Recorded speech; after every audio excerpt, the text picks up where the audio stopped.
दोस्तों, आपका स्वागत है मेरे इस यूट्यूब चैनल पे। जैसे कि कल मैंने बताया था कि बहुत सारे कोऑपरेटिव बैंक का वैकेंसी आने वाला है। उसी में देखिए, कल मैंने बोला ही था और आज यूपी कोऑपरेटिव बैंक ने अपना नोटिफिकेशन जारी कर दिया। बहुत सारे पद के लिए, अलग अलग पद के लिए डिस्ट्रिक्ट कोऑपरेटिव बैंक की तरफ से यूपी में नोटिफिकेशन आउट हो गया है। ये नोटिफिकेशन तो 14 अप्रैल को आउट हुआ है दोस्तों, लेकिन बट इसका जो फॉर्म फिलअप है ना, वो 25 अप्रैल से स्टार्ट होगा और 15 मई तक, यानी 20 दिन करीब चलेगा। तो बहुत सारे पोस्ट हैं, लगभग 29 पोस्ट हैं और डिफरेंट डिस्ट्रिक्ट के लिए आया हुआ है। तो स्वाभाविक है कि अलग अलग डिस्ट्रिक्ट में अलग अलग पद के लिए एप्लीकेशन मांगा गया है।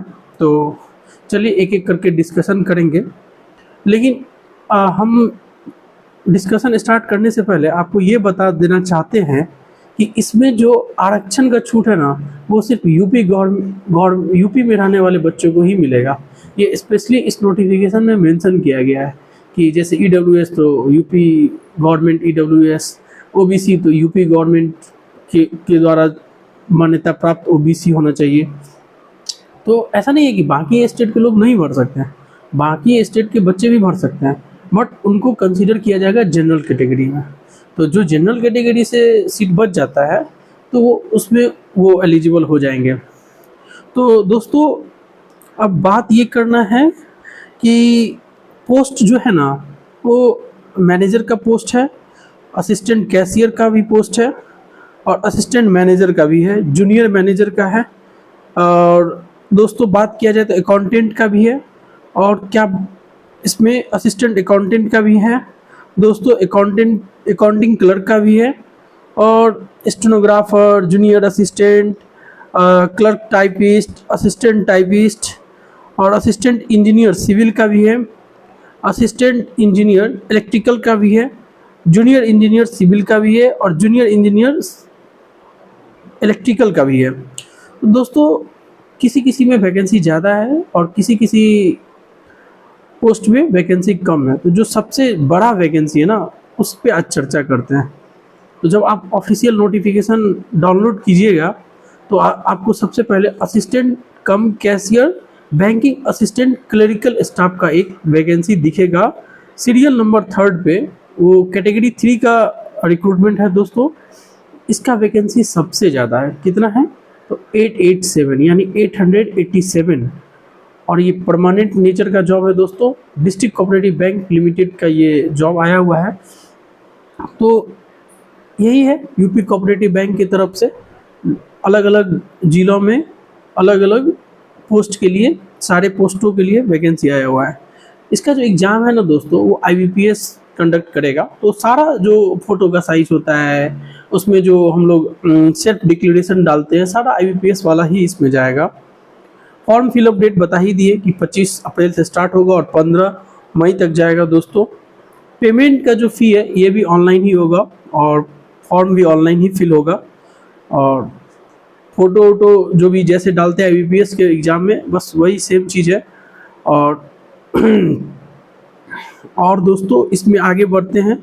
हाँ, अब एग्ज़ाम पैटर्न की बात कर लेते हैं, लेकिन एग्ज़ाम पैटर्न से पहले हम लोग एज एलिजिबिलिटी का बात कर लेते हैं दोस्तों। जैसे कि मैंने कल ही बताया था कि जिनका एज 30+ हो गया है और अब वो बैंक में अगर फॉर्म भरने के लिए एलिजिबल नहीं है, तो उन सबों के लिए इस तरह का फॉर्म, जो कि कोऑपरेटिव बैंक, नैनीताल बैंक हुआ, ये सब जो बैंक हैं जो निकालते हैं थोड़ा हायर एज वाले के लिए, तो उनके लिए एक सुनहरा अवसर है। तो दोस्तों, उसी क्रम में इसमें मिनिमम एज 21 साल और मैक्सिमम एज 40 साल तक मान्य रहेगा। तो दोस्तों, कहना ये है, और ऊपर से जो कैटेगरी में आते हैं ना, जैसे OBC, SC, ST, तो उनका रिजर्वेशन जैसे मिलता है 3 साल OBC के लिए, SC ST के लिए 5 साल, वो भी इस पे लागू होता है। वो अलग से दोस्तों 40 साल जनरल के लिए। तो ये हो गया एज का क्राइटेरिया दोस्तों। हाँ, इसमें निगेटिव मार्किंग भी है, 1/4 निगेटिव है, तो ये भी ध्यान रखना है। एग्ज़ाम का जो फीस है ना दोस्तों, उसका भी चर्चा कर लिया जाए। तो एग्ज़ाम का फीस जो है वो UR के लिए, जो कि यूआर और ईडब्ल्यूएस दोनों के लिए 500 रुपीज़ है। और रेस्ट ऑफ द कैंडिडेट जो कि एससी एसटी और से आते हैं उन सबको 250 रुपये लगेगा। और ओबीसी का भी जो है ना दोस्तों, उस 500 रुपये ही लगेगा, ठीक है।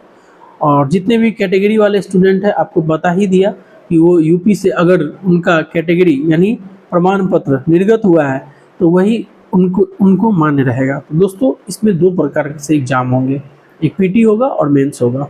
पीटी जो है वो 100 नंबर का होगा, जिसमें 35 क्वेश्चन मैथ, 35 क्वेश्चन रीजनिंग दोस्तों, और 20 क्वेश्चन जो है ना वो इंग्लिश और हिंदी दोनों से आएगा। और तो इस प्रकार से 35 और 20 मिला के 90 तक पहुँच गए। और 10 मार्क्स का जो एग्ज़ाम होगा वो कोऑपरेटिव से रिलेटेड क्वेश्चन होंगे। इस प्रकार से 100 नंबर का एग्ज़ाम होगा पीटी में दोस्तों, जिसमें आपको 100 नंबर के लिए 90 मिनट दिया जाएगा। अमूमन ऐसा देखा गया है कि बैंकिंग में ऐसा होता नहीं है। बैंकिंग के किसी भी एग्ज़ाम में, चाहे आप आरआरबी का बात कीजिए, आईयूपीएस का बात कीजिए, एसबीआई का बात कीजिए, किसी में भी एक पीटी के लिए 60 मिनट ही मैक्सिमम दिया जाता है। बट ये एक सिंगल ऐसा एग्ज़ाम देखने को मिल रहा है इसमें 90 मिनट दिया जा रहा है दोस्तों। ये जस्ट लाइक रेलवे जैसा हो गया कि 90 मिनट में 100 क्वेश्चन पीटी करके आइए। दोस्तों पीटी हो जाने के बाद लगभग हर एक कैटेगरी में 15 गुना बच्चे को मेंस के लिए कॉल किया जाएगा। जितना वैकेंसी जिस कैटेगरी में है उसका 15 टाइम्स मेंस के लिए बच्चे को कॉल किया जाएगा। तो जो मेंस के लिए जाएंगे उसमें भी मिनिमम कट ऑफ पहले से फिक्स कर दिया गया है कि इतना तो लाना ही पड़ेगा। जैसे एससी एसटी के लिए दोस्तों 35% कर दिया गया है। तो मेंस बात करते हैं, मेंस कितने नंबर का होगा, तो सबसे पहले मेंस का भी बात करना होगा। तो दोस्तों मेंस 200 नंबर का होगा और उसके लिए 120 मिनट का समय दिया गया है। 120 मिनट अलॉट किया गया है मेंस के लिए। और सबसे अच्छा बात क्या है ना कि जो ये मेंस होगा ना वो 120 मिनट का तो होगा। और दोस्तों ये सारे एग्ज़ाम ऑनलाइन होंगे, ठीक है। हाँ, मैं एक चीज़ बताना भूल गया, जो भी दिव्यांगजन है ना, जिनका दिव्यांगजन का certificate state of Uttar Pradesh से निर्गत हुआ है, उनका फीस 0 है दोस्तों। ये एक बहुत ही इम्पोर्टेंट बात था जो इसमें जानने वाला था। और अब आते हैं मेंस के सिलेबस पे, थोड़ा उसका भी देख लिया जाए। देख रहे हैं दोस्तों मेंस का क्या सिलेबस है, तो थोड़ा सा समय लग रहा है दोस्तों क्योंकि बहुत सारा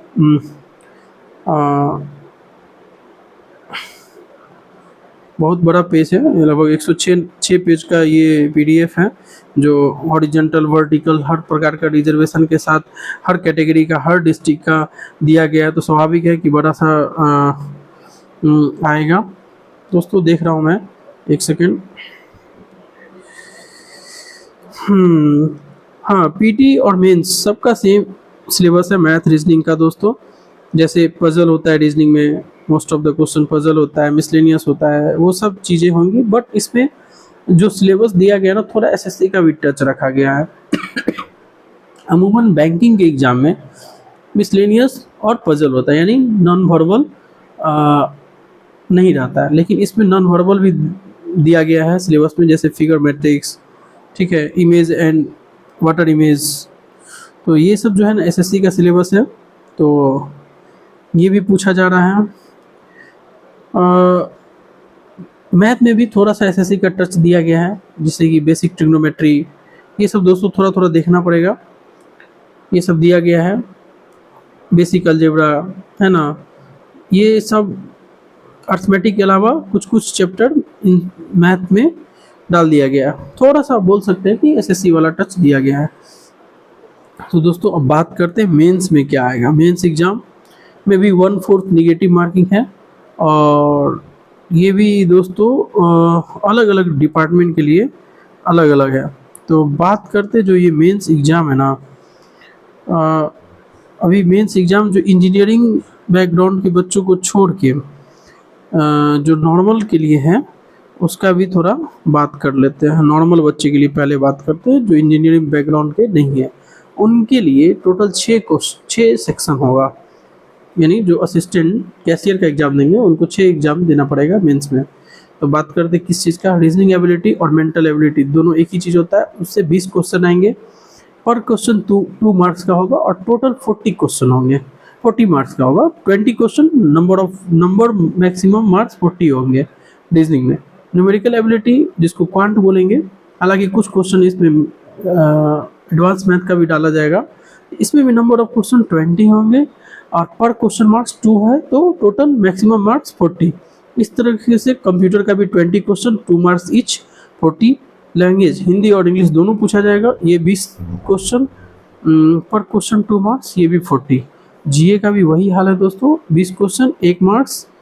इसमें जीए में देखिए थोड़ा परिवर्तन देखने को मिल रहा है कि 20 क्वेश्चन 1 मार्क्स ईच क्वेश्चन होगा और 20 मार्क्स का होगा। उसी तरह से कोऑपरेटिव में भी 20 क्वेश्चन 1 मार्क्स 20 मार्क्स का आएगा। टोटल 200 नंबर का मैक्सिमम मार्क्स होगा और 120 क्वेश्चन होगा। टाइम अलॉट किया गया है 120 मिनट। तो दोस्तों ये एक अच्छा मौका है, हिंदी का, इंग्लिश का, अलग अलग मैथ का, रीजनिंग का डिटेल सिलेबस डाल दिया गया है दोस्तों। तो आप जाके ऑफिशियल वेबसाइट से इस PDF को डाउनलोड करिए और देखिए, अगर आप एलिजिबल हैं जिस पोस्ट के लिए उसको आप डाल सकते हैं। इसमें मैंने पहले भी बताया है बहुत सारा पोस्ट आया है, जैसे assistant manager, junior manager, clerk कम टाइपिस्ट, कैशियर, सारा पोस्ट देख सकते हैं दोस्तों। किसी भी पोस्ट में मिनिमम सैलरी आपको 30 से 40 हज़ार के बीच में देखने को मिलेगा, क्योंकि किसी का बेसिक 15,000 16,000 से नीचे है ही नहीं, तो स्वाभाविक है सैलरी 35,000 से नीचे जाएगा ही नहीं। तो जो लोग बेरोज़गार हैं और चाहते हैं कि एक नौकरी मिल जाए, उनके लिए ये बहुत ही अच्छा मौका है, और ख़ास करके उन लोगों के लिए जिनका एज थोड़ा ज़्यादा हो गया है, तो वो तो निश्चित रूप से इस फॉर्म को अप्लाई करेंगे ही। और मेरी शुभकामनाएं उन लोगों के साथ हैं जो इस फॉर्म को भरेंगे, और जल्दी से फॉर्म जैसे ही आएगा 25 तारीख से स्टार्ट होगा भराना, तो निश्चित रूप से जिनको नीड होगा ये फॉर्म भर दीजिएगा। ठीक है दोस्तों, तो अभी तक के लिए इस वीडियो में इतना ही। आगे इसी तरह के हिडन अपडेट पाने के लिए दोस्तों मेरे चैनल को सब्सक्राइब कीजिए, लाइक कीजिए और अपने दोस्तों में शेयर कीजिए, ताकि हमें भी एक मोटिवेशन मिले कि मैं इस तरह का वीडियो चैनल पे डालता रहूं, ताकि जो लोग नहीं समझ पा रहे हैं, नहीं जिन तक हर नोटिफिकेशन का अपडेट जा पा रहा है, और जो नहीं जान पा रहे हैं कि क्यों किसी जॉब को किस जॉब का फॉर्म भरना चाहिए और क्यों नहीं भरना चाहिए, उन सब तक एक जेन्युइन नोटिफिकेशन का जो जेन्युइन रिव्यू होता है वो पहुंच पाए दोस्तों। इसके लिए आप हमारे चैनल को मस्ट है सब्सक्राइब कीजिए, शेयर कीजिए, लाइक कीजिए, और आगे की किस वीडियो में आपको क्या चाहिए उसके लिए आप हमारे इस YouTube चैनल के इस वीडियो में आप कमेंट ज़रूर करिए, ताकि हम आपको आगे किस टॉपिक पे वीडियो बनाया जाए उसके लिए आपको बता पाए। ठीक है दोस्तों, तो हाँ एक चीज़ बोलना भूल गए कि इस सारे पोस्टों में ना अधिकतर पोस्ट में CCC कंप्यूटर का सर्टिफिकेट ज़रूरी है। तो दोस्तों उसके लिए मैं एक अलग वीडियो, सेपरेट वीडियो बनाऊंगा। तब तक के लिए आप इस वीडियो और इस नोटिफिकेशन को पढ़िए, और उस डिग्री, उस सर्टिफिकेट को कैसे हासिल किया जाएगा, उसका तैयारी कहाँ से किया जाएगा, मैं जल्द ही उसके लिए एक स्पेशल वीडियो बनाऊंगा दोस्तों। Thank you, all the best, take care.